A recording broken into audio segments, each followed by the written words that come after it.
going on? Welcome back. So in this video, we're going to be talking about the lie of Silicon Valley.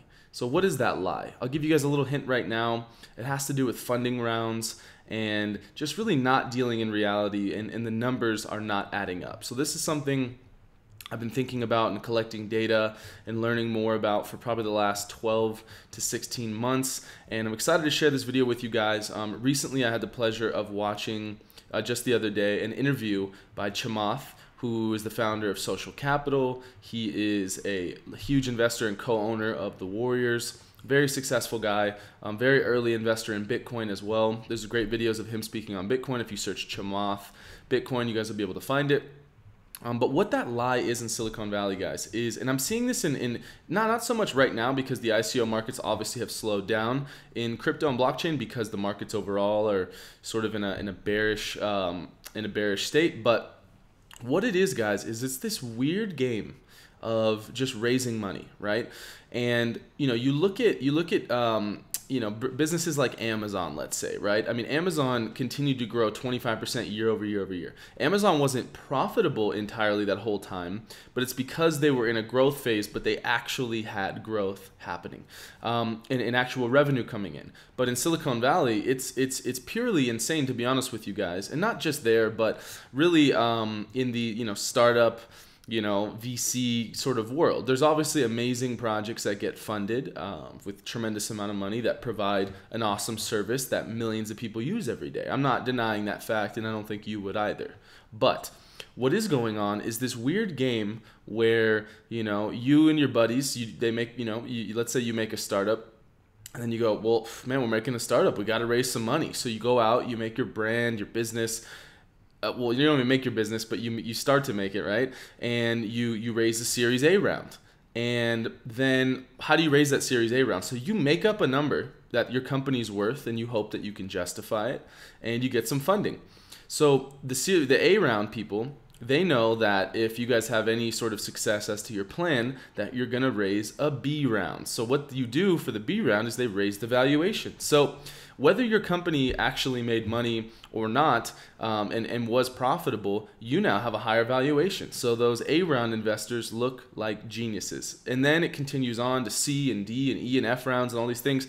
And it's really just this thing where everyone's sort of playing hot potato, you know what I mean? And they have these false metrics that show like growth, you know what I mean? But there's not really actually the revenue and the customer base to back it up. And it's very weird. It's this weird thing where, like I said, I mean, it's just one person raises money and they pass it off to the other person. Meanwhile, the people you're borrowing money from are normally not even investing their own money. They're investing other people's money and collecting fees, and then some of the upside if you do have it, right? So we're in this really weird world, guys, where there's billions and billions of dollars, obviously all looking for opportunities, and a lot of that money is flowing to projects that aren't justifying the money flowing to them, and it's quite concerning, to be honest with you guys. So what I want to do is I want to show you guys this clip right now from Chamath. He just got interviewed a couple days ago on This Week in Startups. Really good interview. If you guys don't know much about him, you guys will, I'm sure, be big fans of him after this. He speaks very honest, very candid. He's a former Facebook early on at Facebook, helped the founding team. He has been, very outspoken against Facebook in that they have had, they've had intent while designing Facebook to make it physically addicting for people. So he's a really honest guy, really cool guy. Gives great gives great perspective on the markets and everything like that. So I'm going to show you guys this clip, and then I'll be back after his clip to add a little bit more thoughts on it before we end the video. So here's Chamath speaking on the Ponzi scheme and his view of Silicon Valley, and I want to show you guys. So here you go. What do you think the end is? What is the end game here? Well, we are. Make no mistake. Well, you are. I'm out because I sold. But you guys are in the middle of an enormous multivariate kind of Ponzi scheme, and so let me explain that to you because it's important for you to understand. You get courted by investors.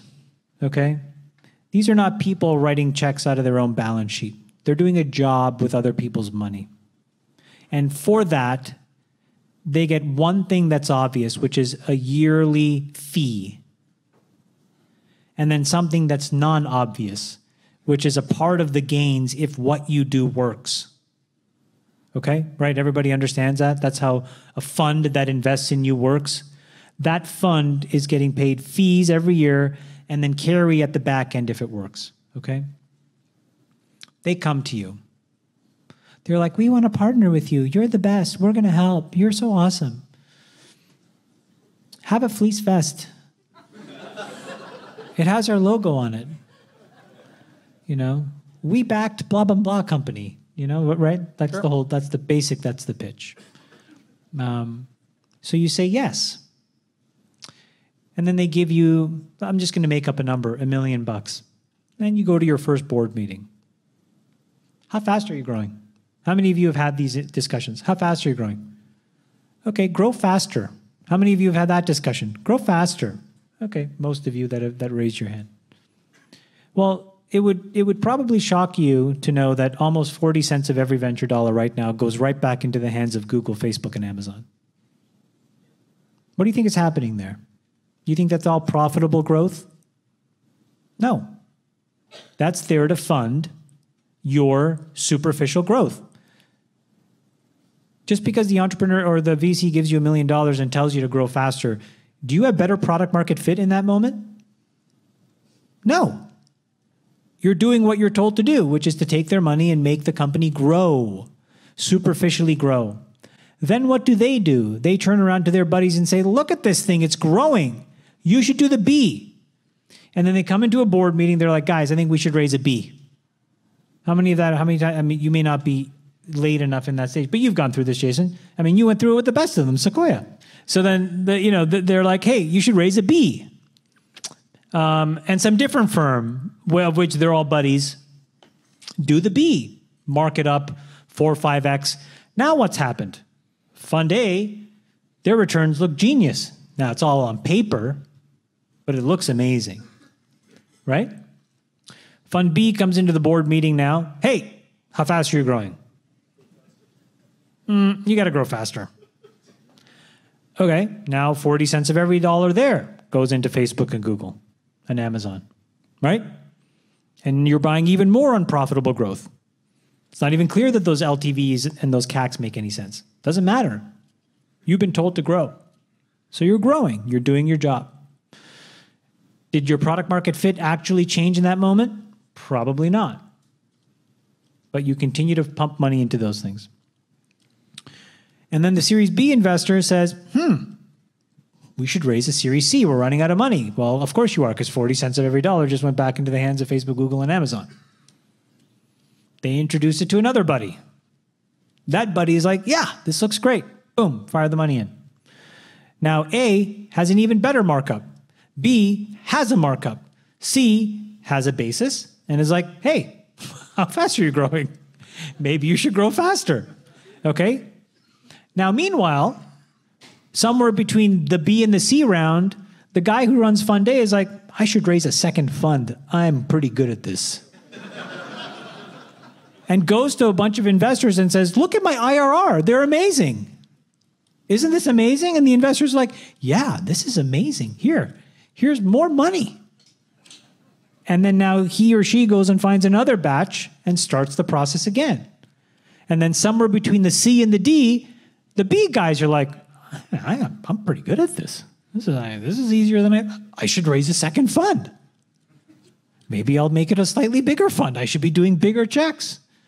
Raises a B, right? Raises Fund 2. Finds Fund A's batch of second companies and says, hey, let's work together again. We are good at this together.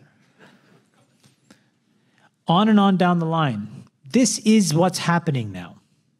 So when you wake up every day and you read a newsletter and you notice that umpteen companies are getting funded for every single idea, and then that the quantum of dollars are going up, and that all of a sudden you're reading about investors you've never, ever heard of. That is what something like this looks like played out in real life. So you have the cream of the crop who will still do a good job, but who now have to raise larger and larger funds. They own less and less of the companies. The returns are not as good. And then you have everybody else who's chasing, and playing this sort of hot potato game, hoping to raise a fund. and then a second fund, and then a third fund. And then the biggest thing happens, which is that whole industry that services you guys, theoretically services you guys, are no longer about your success because your success is about their carry and they couldn't give a fuck. I really hope that you guys enjoyed that clip of Chamath. For me, it was very interesting, and it's something I had to watch a couple times to, want to get everything out of that interview. There's obviously the full interview, which I can link below for you guys if you want to watch that. Like I said, it's on This Week in Startups, that YouTube channel. But I want to show you guys a visual aspect of what I mean, and I don't want to pick specifically on Snapchat. Obviously, Snapchat, I mean, everybody knows, right? I mean, they're not extremely profitable, but I want to show you guys because they've done tons and tons of rounds of raising funds, and I think it's a good example to show you guys just sort of visually to understand sort of how it works and how the totem pole or the bar keeps getting moved forward, whether it's real or artificial or not. So unfortunately, I just the start of it, I can show you guys Series B, not Series A, but so Series B for Snapchat, they raised $80 million, right? And so in their Series A, they obviously raised a smaller number than that. And so what happened in that, right? So Series A, they raise some funds. They start to probably build, a product. They show an MVP. They get people excited. Look, man, here's our plan. Here's how we're gonna get millions of users, and they get people excited. And you raise a bunch of money. Then the valuation that you raise is relative to the amount of money you raised, even though it doesn't justify it, right? So, like, do you guys see fundamentally how that's flawed? Because again, you look at a lot of companies and obviously it's tech, there's new things happening. There's just, it's especially when you're in a new lane and you're making a brand new product, people, that's why they get so much money in investing, is because the upside is so high. But part of it is completely artificial. And that's, again, like I said, sort of the point of this video. So then their second round, they do a secondary market, I believe right here, raised 20 million. Then they go, guys, look, here's what we're doing. So somebody here sees an opportunity. They go, man, look, you heard about that Snapchat company? They've already raised over 100 million. Well, let's do a Series C and let's add another 50 million. And then let's do a Series D and do $485 million, guys. So meanwhile, all this money's being raised. And at this point, Snapchat was making no money, right? Obviously, they had a lot of users. And so when you have a lot of users, there's that network effect. And then there is, sort of estimations on value. And it's a little bit different, because the social network, obviously. And again, they can base it off of other things and say, well, look, if they're worth this and we've got these users, but again, still at the end of the day, they weren't bringing in any revenue. So the people who invested here, the people who invested here are super happy when these people invested here, because they're investing a lot more money at a higher valuation. So whatever these people own, they basically have a bigger share of a bigger pie, or they basically have a share of a larger pie now. So they're happy. But the thing is like, meanwhile, while all that's happening, you have the founders and you have different people taking a paycheck or taking fees. When to be honest, like, they hadn't earned it yet at that point, right? They hadn't had revenue. They may have had, a good amount of users and things like that, and they're starting to grow, but they didn't have the money coming into their business to justify the money that they raised for their business. And so you guys see how this can become problematic. I'm not saying, all these things are Ponzi schemes and all that. I'm not even saying Snapchat is. That's not what I'm saying at all with this. But what I'm saying is that when this is happening, in tens or 100 or 100 plus or hundreds even of companies, it's inevitable that many won't succeed. And so if it becomes this weird game of raising funds, and people start to, unfortunately, they lose track of the fundamentals of what actually matters. Are you getting users? Are they enjoying it? And are you attracting, whatever it is that's going to increase, in a sense, your revenue model while not damaging the experience of people on your platform? And if you're not, which a lot of these aren't, it becomes that weird game. Just a personal story I can share with you guys.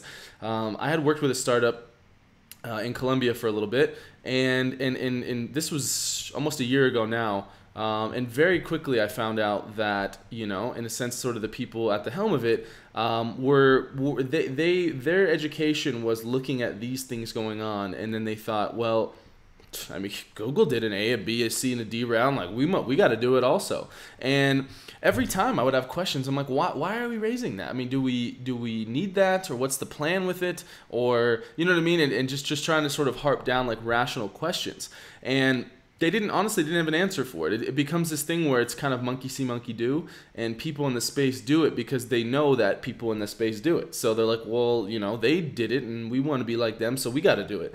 And unfortunately, that's insane. And I think that in a lot of ways is gonna limit productivity in innovation in the space generally, because people don't understand how little of money you actually need to do a lot of different projects. I mean, don't get me wrong. Certain projects, guys, like for example, let's say I was gonna launch a business where I'm gonna make a new cell phone to compete with, you know, Apple, Huawei, and Samsung, and Android. Obviously, guys, like you would need a lot of money if you're gonna be building like a physical product that is a smartphone. You're gonna need to raise millions and millions of dollars. So it is different folks, different strokes, different businesses need it, right? But sadly enough, it's just people who have this skill of like, hey, I got a network and these guys have money and I'm able to sort of package it this way that gets them excited. And, you know, 6 months from now, we can repackage it in a way that gets these people excited. And it's honestly very concerning. And, you know, and I don't want to compare it to the housing market and what happened with that. But it's like, if you guys remember that, if you guys watched like the movie Big Short, you guys know what happened was they sort of had these junk bonds and different things that, you know, these home loans that they would package, and they artificially go, oh, these are ranked these are a B grade.